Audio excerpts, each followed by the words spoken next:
The village of Luthando stretched beneath the vast canopy of the sky, its rolling plains dotted with thatched huts and fields swaying with golden millet. At its heart stood the ancient baobab tree, its gnarled branches reaching toward the heavens, as though it held the secrets of the land within its embrace. The air buzzed with whispers, though not of wind or nature. These were the whispers of people. Did you hear? The house of Nkosazana holds spirits, an old woman muttered, her weathered hands clenching a woven basket. Beside her, a young boy clung to her skirt, his eyes wide with fear. They say her granddaughter will inherit her troubles, replied another, her tone low but tinged with curiosity. That house, it has always been strange.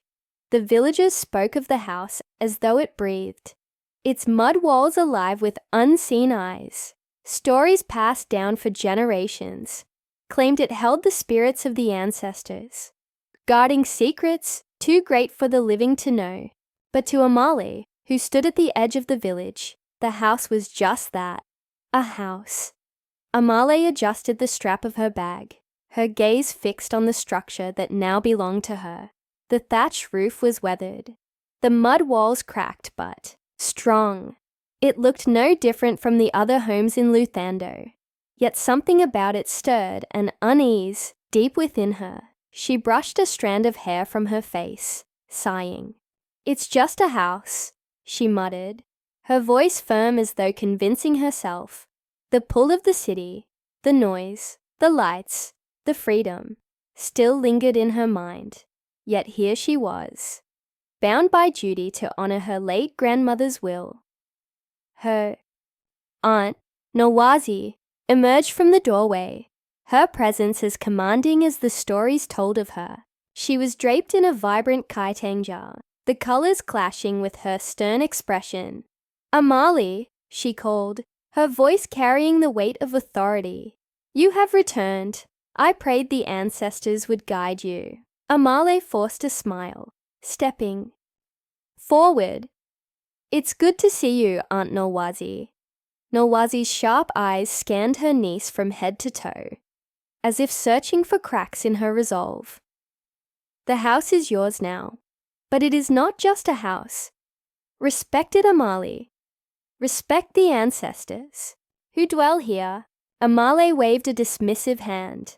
"Aunt, it's just an old home. There's no need to turn it into something more." Nawazi's lips pressed into a thin line, her eyes narrowing. "You speak like a child who has not yet learned. This is not the city where you can ignore the ways of the spirit. Here, the past is not silent." The funeral was a solemn affair. The village gathered beneath the baobab tree as the griot began his tale. His voice, deep and melodic, wove through the crowd like a gentle wind. "Once," he began, "there was a door that led to the heart's greatest desires. But those who dared open it found not treasures, but burdens. A snake slithered across its threshold, while a bird soared above." "Do you know what this means?" the crowd murmured, though none dared answer. "It is a warning," the griot continued, his gaze piercing the crowd. "The snake is temptation, the bird, freedom. Choose wisely which path you follow, for the wrong choice may cost you everything." Amahle sat among the mourners, her heart heavy with grief, but her mind drawn to the griot's words. She felt his story was meant for her, though she could not yet understand why. Later, as the sun dipped below the horizon, Amahle wandered the house. It was quiet, save for the creak of the floorboards beneath her feet. She ran her fingers along the walls, tracing the grooves in the mud. In one corner of the living room, she noticed a faint outline, a rectangle etched into the surface. Curious, she pressed against it, and the wall shifted slightly. Her breath caught as a small door, no taller than her waist, revealed itself. Carved into its surface were symbols of her ancestors: a coiled snake, a bird in flight, and a circle that glowed faintly in the dim light. "What is this?" she whispered to herself, her fingers hovering over the carvings. Behind her, Nolwazi's voice cut through the silence. "Do not touch it!" Amahle jumped, spinning to face her aunt. "What is this door, Aunt Nolwazi? Why is it hidden?" "It is not for you to know," Nolwazi snapped, her voice trembling with a mix of anger and fear. "Leave it alone, Amahle. Some truths are better left buried." Amahle squared her shoulders, her defiance rising. "You expect me to believe in these old stories? It's just a door, nothing more." Nolwazi stepped forward, her face inches from Amahle's. "You think you know everything because you have lived in the city, but this house has a soul. That door holds the weight of your ancestors, and if you open it, you will carry their burden." Amahle shook her head, brushing past her aunt. "I'm not afraid of a door." In the days that followed, Amahle found herself drawn to the door. She would catch herself staring at it as if it whispered her name. The carvings seemed to shift when she wasn't looking, and sometimes she thought she heard faint voices in the silence of the house. One evening, unable to resist, she retrieved the keys her grandmother had left behind and began trying each one on the lock. None fit. Frustrated, she sat back, her mind racing. "What are you hiding?" she murmured, staring at the door as though it might answer. Her aunt's warning lingered in her mind, but so did her curiosity, and so began her journey. A quest not only to uncover the secrets of her family, but also to face the truths hidden within herself. The moon hung low over the village, casting its silver glow across the thatched roofs and shadowy trees. Amahle lay in her room, her body still, but her mind restless. The silence of the night was pierced by a faint sound, soft, melodic whispers that seemed to dance on the edge of her hearing. Her eyes snapped open. At first, she thought it was the wind slipping through the cracks in the mud walls, but the whispers were too deliberate. They wove through the air like a song, one that grew louder with each passing night. "Amahle!" She sat up, her heart racing. "Who's there?" Her voice was sharp, but the only reply was the persistent whisper, calling her name like an unseen lullaby. She shivered, the sound both unsettling and strangely comforting. Her gaze drifted to the hidden door in the corner of the room, its carvings barely visible in the dim moonlight. Could it be the source of the whispers? She shook her head. "It's just my imagination," she muttered, but the thought lingered, pressing against her rational mind. The next day, Amahle stood in the room, staring at the door. The whispers had stopped with the rising sun, but they lingered in her memory, tugging at her curiosity. She stepped closer, her fingers tracing the carved symbols. A snake coiled tightly, a bird with outstretched wings, and a circle that seemed almost alive. Her heart thudded in her chest. She couldn't explain the pull she felt toward the door. It was as if it was calling her, not just with whispers, but with a silent magnetic force. "You can't ignore me forever," she thought she heard it say, though she knew no one had spoken. She clenched her fists, forcing herself to step back. "It's just a door," she said firmly, trying to convince herself. But the whispers returned that night, stronger than before, weaving promises of treasures and truths that lay hidden behind the wood. Amahle's obsession grew. Her days became consumed by thoughts of the door, and her nights were sleepless, haunted by the whispers. She avoided the village, not wanting to hear more of the elders' superstitions. But her Aunt Nolwazi was not so easily avoided. "You've been restless," Nolwazi said one evening, her sharp eyes fixed on Amahle as they sat by the fire. "What troubles you?" "Nothing," Amahle replied too quickly. She looked away, focusing on the flames that licked at the wood. Nolwazi sighed deeply, setting down her calabash of water. "You've seen the door, haven't you?" Her tone was low, but it carried the weight of a command. Amahle's head snapped. "Up. You knew it was there." Nolwazi nodded slowly. "It is not hidden from those who live in this house, but it is not meant to be touched." "Why?" Amahle's voice rose, frustration spilling out. "It's just a door. What are you so afraid of?" "It is not just a door," Nolwazi said sharply. "It holds the spirits of our ancestors. They guard our family's greatest secret, one that must not be disturbed." Amahle shook her head, rising to her feet. "You're clinging to old superstitions, Aunt Nolwazi. This is why we never move forward, because you're too afraid to let go of the past. And you," Nolwazi said, standing as well, "are too quick to dismiss what you do not understand. Do you think the city taught you everything? The ancestors' wisdom runs deeper than you can imagine." Amahle turned away, her jaw tight. She heard Nolwazi's footsteps approach the door, the soft clink of a gourd as her aunt poured libations at its base. "You think this is foolish," Nolwazi said, her voice softer now. "But this is respect, Amahle. Without it, we are lost." Amahle said nothing, her eyes fixed on the carved snake as it seemed to shift in the flickering firelight. Amahle couldn't let it go. She began searching the house for answers, sifting through her grandmother's belongings in the hopes of finding a clue. It was late one evening when she stumbled upon a wooden box tucked beneath her grandmother's bed. Inside was an old yellowed letter and a small key wrapped in faded cloth. Her hands trembled as she unfolded the letter. The handwriting was her grandmother's, shaky but deliberate. "To my Amahle, the door holds the truth, but truth is a double-edged sword. What you find will change you, for better or worse. The choice is yours.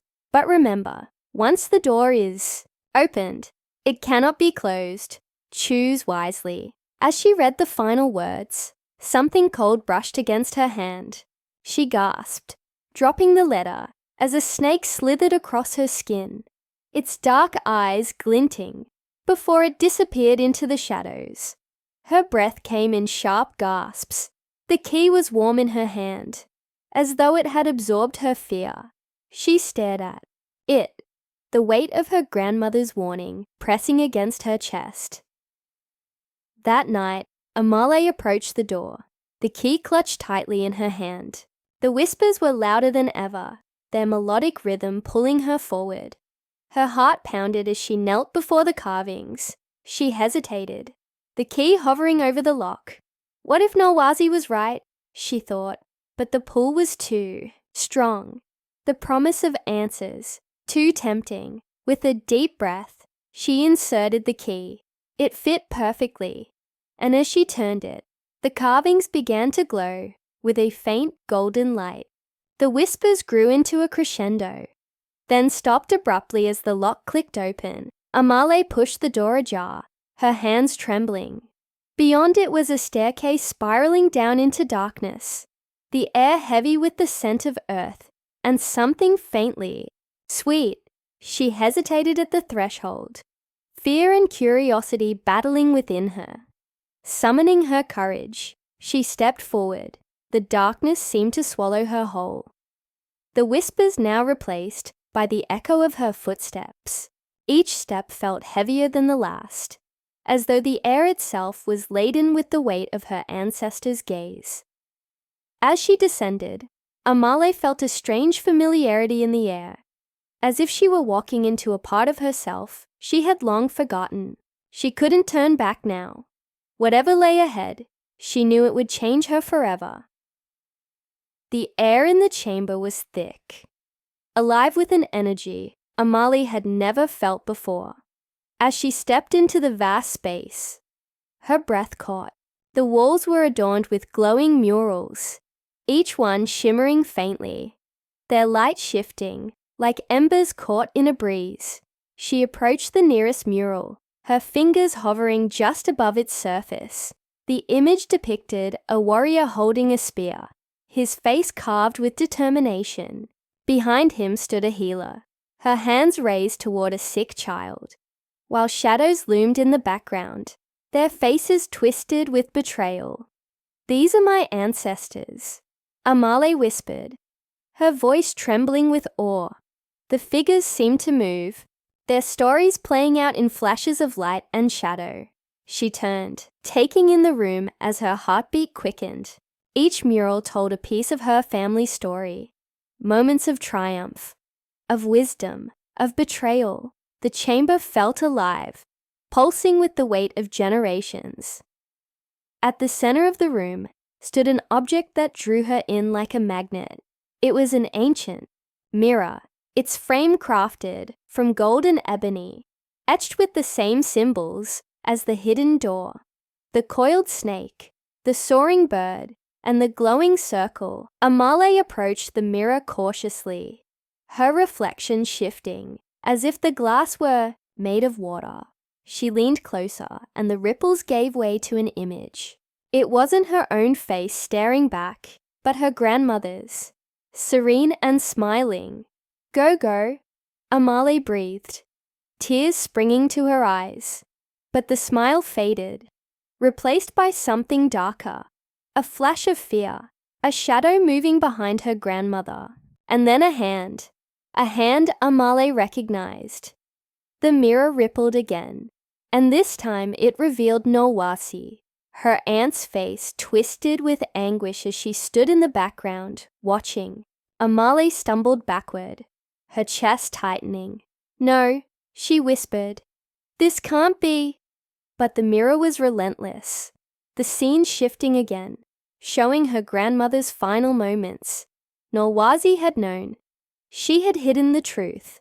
Why? Amahle's voice cracked, the weight of the revelation pressing down on her. Why would she do this? The whispers returned, soft at first, then louder, circling her like a storm. "Do you want to know more?" they cooed. "Do you want to understand the full truth?" The mirror's surface shimmered, revealing something new.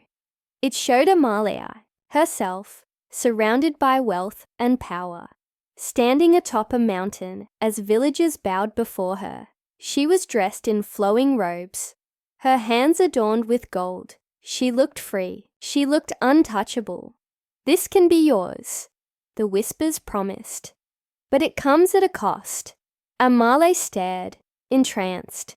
The images shifted, showing her walking away from the village, leaving behind the burdens of her family's past. The said murals around her began to flicker, the figures twisting into shapes of fire and snakes, their glowing eyes fixed on her. "You can leave it all behind," the whispers urged. "Forget the pain, forget the shame.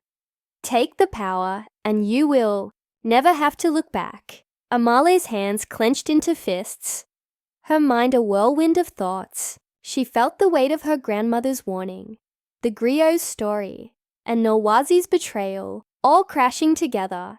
She wanted freedom, but not like this. "No!" she shouted, her voice cutting through the whispers. "I won't trade my family for power." The room fell silent. The mirror stilled, its surface darkening. Then it shattered. The sound echoed through the chamber, sharp and final. Amahle flinched as the shards scattered at her feet. One piece landed in her hand, reflecting her face, but this time there was no fire, no snakes, only light. The murals began to change, their glow softening.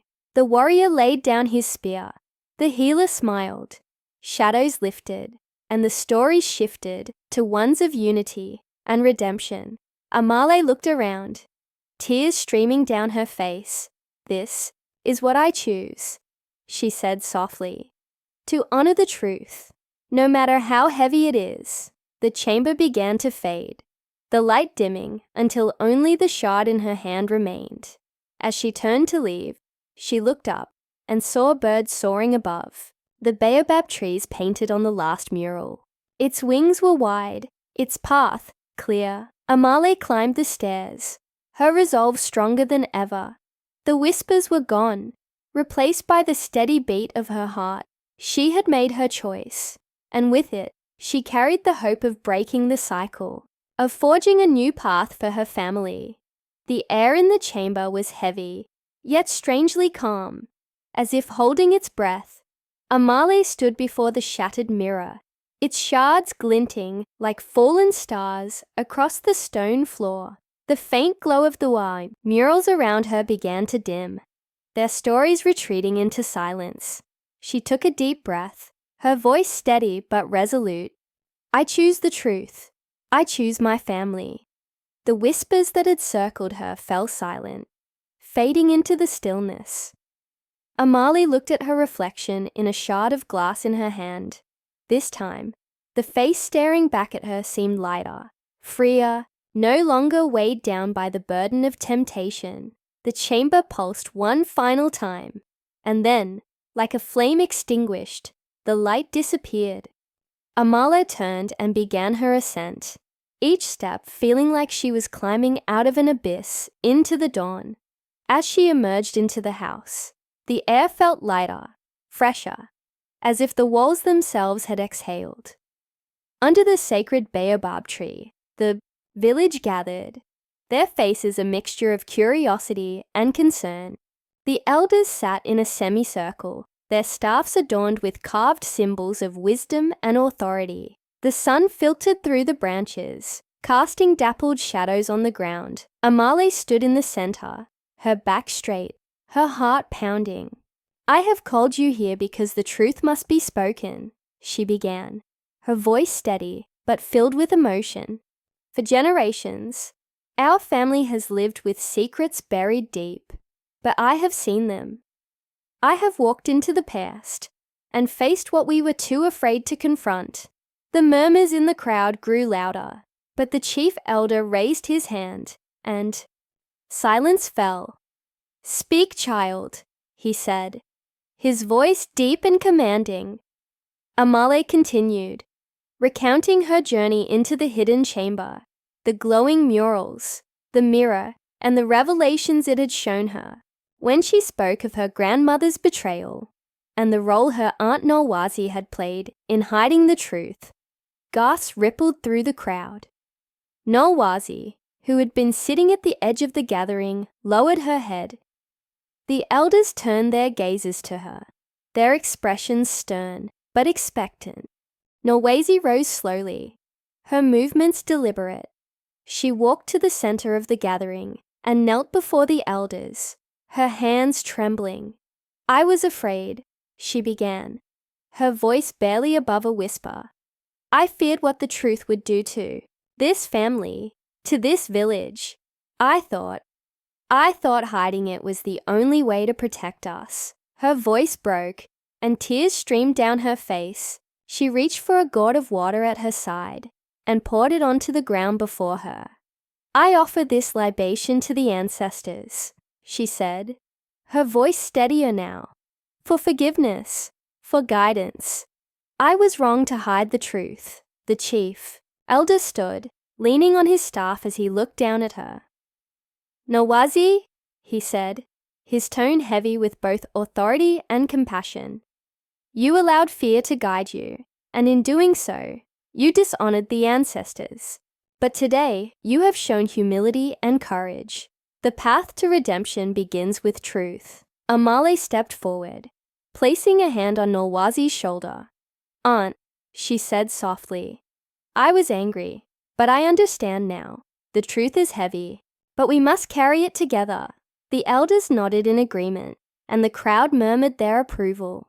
The tension that had gripped the gathering began to ease, replaced by a sense of collective relief. As the meeting concluded, the family returned to the house. Amahle led them to the room where the mysterious door had stood. But when they arrived, they found only a smooth wall where the door had once been. In its place was a small wooden carving of a bird in flight, its wings outstretched as if soaring toward freedom. Amahle picked it up, turning it over in her hands. It's a symbol, she said softly. a reminder of what we've been through and what we can become. The elders nodded, and the carving was placed in the family shrine, a place of honor and reflection. The house felt different now, lighter, as if the spirits of the ancestors had been appeased. That evening, the griot stood before the village, under the star-filled sky. His voice carried across the gathering, like the wind through the trees, weaving a tale that felt both ancient and new. "Listen, my people," he began, his tone rich and melodic. "Tonight, I tell you the story of Amahle, who walked into the past to uncover the truth. She faced the weight of her ancestors' burdens, the temptation of power, and the pain of betrayal, but she chose courage. She chose redemption." The crowd listened intently as the griot recounted Amahle's journey, his words painting vivid pictures in their minds. "The lesson, my friends, is this: truth, though heavy, is the foundation of freedom. Without it, we are bound by the chains of fear and secrecy. But with it, we can soar, like the bird that now watches over this family." As the griot finished, the village erupted into song and dance. The drums beat a steady rhythm, and the people moved together under the stars, their voices rising in a joyous chorus. Amahle stood among them, her heart full. She had faced the truth and found redemption, not just for herself, but for her family and her village. And as the griot's words echoed in her mind, she looked to the sky, where a bird soared above the branches of the baobab tree, free at last.